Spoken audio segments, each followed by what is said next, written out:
Hello, my name is Donna Peterson. Constructivism is defined as a theory or philosophy of learning that, according to Scalide, quote, is based on the idea that knowledge is constructed by the knower based on mental activity, end quote, and further, that this new knowledge is based upon the foundations of previous experiences. Constructivism is not necessarily a single theory, but rather a collection of multiple theories which agree on a fundamental belief of learning. These views contradict several previously held theories, such as information processing. Reiser and Dempsey clarify the theory of constructivism, stating learning is a matter of going from the inside out, which contrasts information processing theory, in which learning occurs from the outside in. In other words, the learner is actively involved and, in a sense, primarily responsible for what is learned. Additionally, in constructivism, the learner actively imposes organization and meaning on the surrounding environment and constructs knowledge in the process. Constructivism can be further broken down into two parts, which include social constructivism and cognitive constructivism. While similar in nature, these distinctions refer to the method to which the learning is facilitated. Within social constructivism, the learning is based upon one's relationship with the world and is influenced by social interactions and interactions with significant individuals. Cognitive constructivism, on the other hand, is dependent more on the individual and is influenced by Piaget's theory of cognitive development. It refers to how humans must build or construct meaning based on their previous knowledge and previous mental models.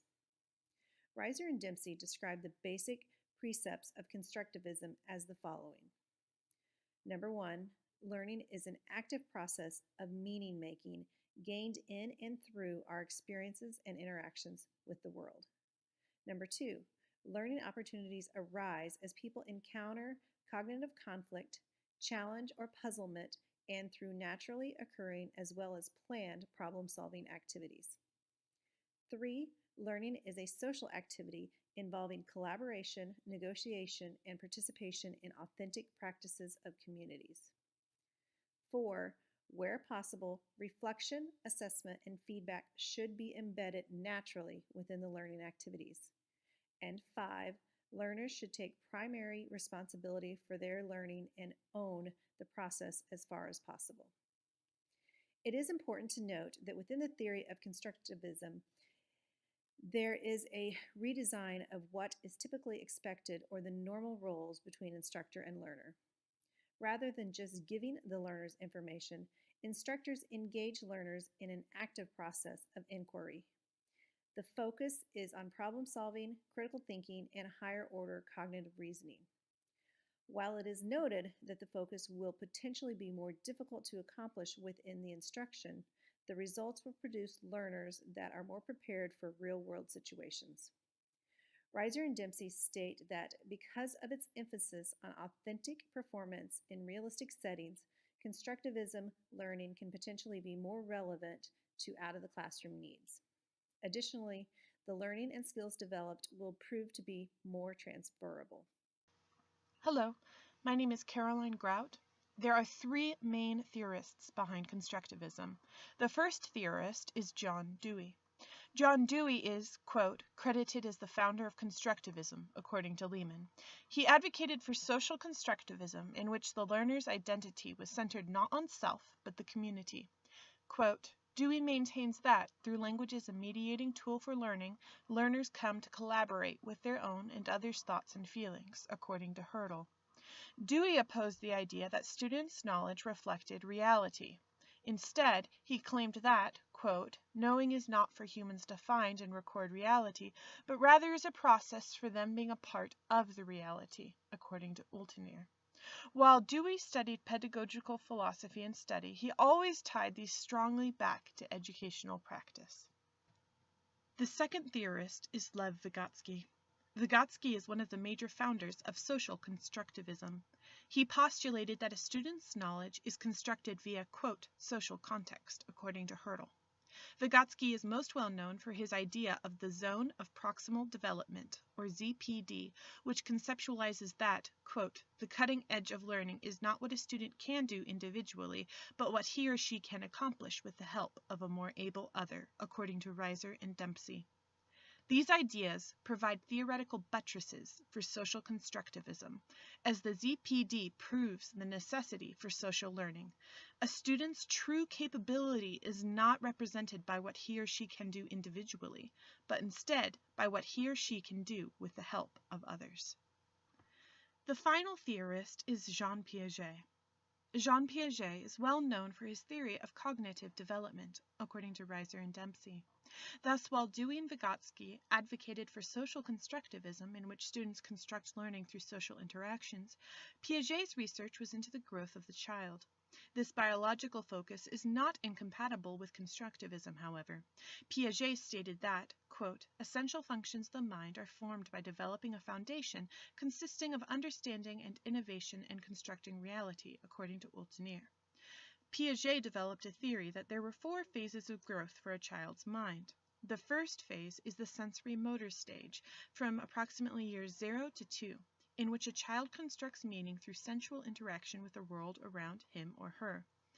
The second stage is the pre-operational stage, from approximately years 2 to 7, in which children can begin to create pictures in their minds, and they begin to comprehend one item representing something else, symbolism. The third stage is the concrete operational stage, from approximately 7 to 11 years old, in which children begin to reason logically. The fourth stage is the formal operation stage, from approximately 11 years old and up, in which children, quote, will start using higher levels of thinking or abstract ideas to solve problems, according to Althusser. Also, according to Althusser, Piaget's theories enable teachers to analyze what approximate stage students are at and to help students construct knowledge at their level. Quote, Piaget's stages of development are all about the ability to learn at different ages in childhood based on logical development.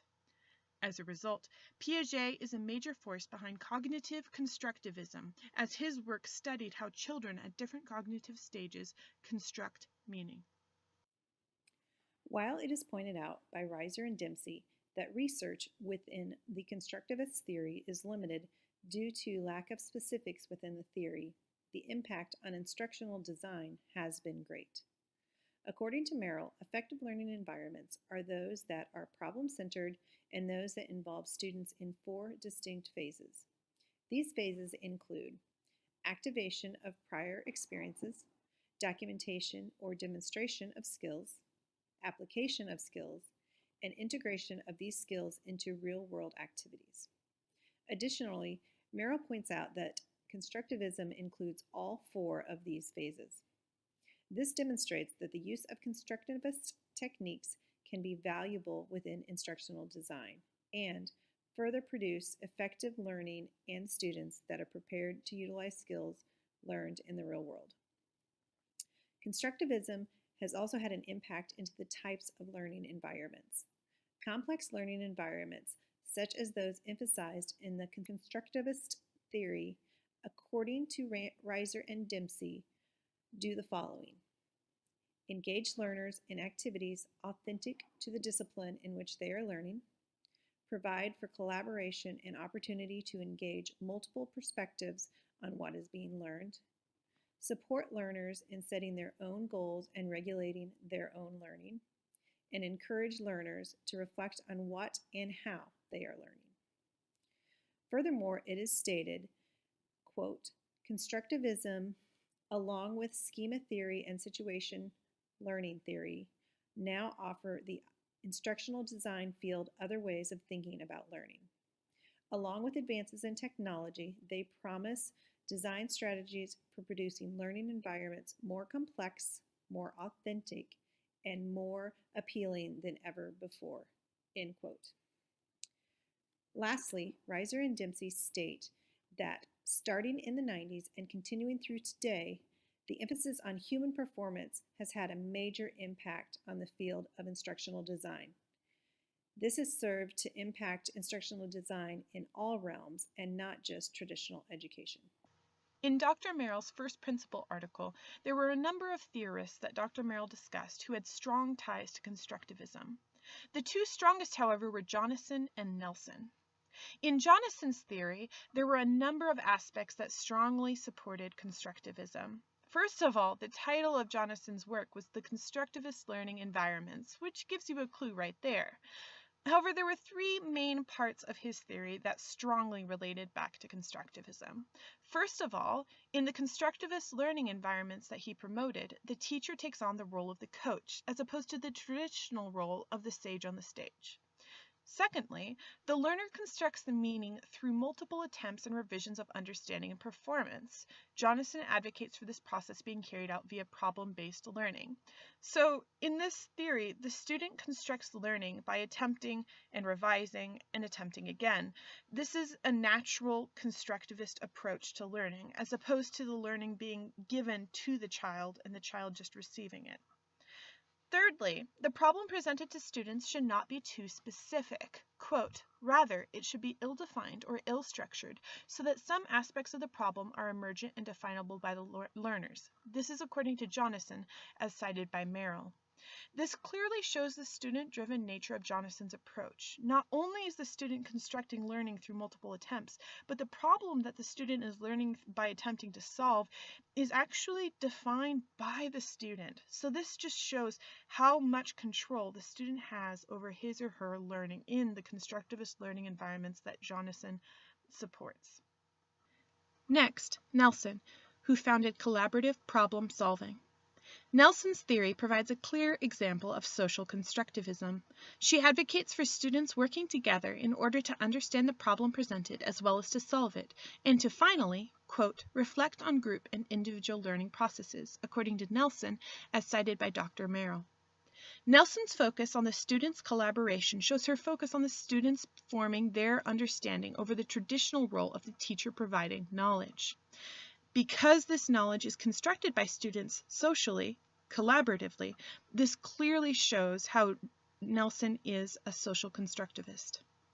Nelson's constructivist underpinnings also show in the learning emphasis she focuses on, quote, to design and participate in authentic learning environments which invoke critical thinking, creativity, and complex problem solving while developing important social interaction skills, according to Nelson, as cited by Dr. Merrill. Constructivism as a theory stresses fostering these soft skills, such as critical thinking and collaboration, while also helping students to construct content knowledge. As a result, not only do Nelson's techniques of having students construct knowledge show her constructivism, but also her focus on these soft skills show that she has the same goals as constructivist theory as a whole. There are multiple examples outlining the application for the theory of constructivism in teaching and in conjunction with technologies. One area in which this holds true is healthcare career programs. For instance, in physical therapy, the focus of instruction and assessment of learners' knowledge is consistent with the constructivist theories. Initially, instruction is led by experts in the field, and the knowledge is acquired by way of hands-on demonstrations. Learning is assessed by practical exams in which the students can simulate actual patient care situations. This video is an example of how practicals are performed in a physical therapy course. Following the student-led demonstration of skills, feedback from the instructor would be provided, or, depending on the level of the student, they may be challenged further within the scenarios as to progression of treatment or complications that may arise during treatment sessions. This learning style is further continued as the student participates in clinicals in which they are able to use what they have learned with true patients while continuing to be monitored by a supervising therapist. Due to the fact that there are fewer true right and wrong or black and white answers within this type of field, the student develops critical thinking skills and they are able to actively participate and decide which skills that they will specialize in through this style of learning. Finally, constructivism is the best framework for our field because of the imprecise nature of its definitiveness. Constructivism turns the traditional ways of understanding teaching on its head by looking at learning as a learner-focused activity, as opposed to teaching as a teacher-centered activity. Constructivism has a very general outline, and because of its generality, it allows many different sub-theories, practices, and ideas to spring up under its auspices. This allows for a proliferation of discussion and debate as the reaches of constructivism are explored in many different directions. Constructivism is also the best framework for our field because of how it supports our modern times. Whereas previously, school provided a means for obtaining knowledge, now, the most important aspect of school is to help students to understand both how to learn and how to analyze knowledge. The modern student receives knowledge constantly via Facebook, Twitter, Google, YouTube, email, as well as through more traditional means. As members of our information-saturated society, it is paramount that students know how to think critically, analyze the information they are given, and know how to find, sift through, and absorb even more information at an ever-increasingly rapid rate. As Reiser and Dempsey point out, quote, constructivist teaching focuses on problem solving and critical thinking and higher order cognitive outcomes. These higher forms of learning, while challenging to accomplish in instruction, are critical objectives for education and training and closer to the demands of expertise in the real world.